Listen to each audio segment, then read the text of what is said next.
Jamars Mainta sucedió un accidente bastante serio riba Boulevard.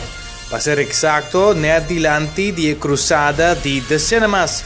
Aquí, dos autos de familia quedan envolvidos en un accidente por falta de preferencia. Al momento que ambos autos adalten en otro, un dinang apurba de vai desviar, pero esa aquí no logra.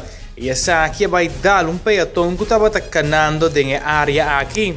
El peatón queda gravemente herido con basta slana en su cabeza. Aquí inmediatamente ambulancia viene para ser aquí durante tratamiento médico y a transportar a víctima para el hospital.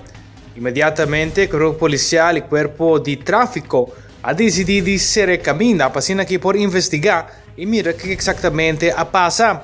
Esa aquí causa bastante problema por lo que trata calle de Orange Stad, no que camina queda será para basta rato. Durante de manhã tem basta rumor que a pessoa lá faleceu, pero sin embargo, mais de hora de merdia, o corpo policial pode confirmar que a vítima ha faleceu. Doctora constata morto por exatamente 10 minutos passados de 2 horas. A vítima na vida estava de chamar Carlos Martínez Laclay.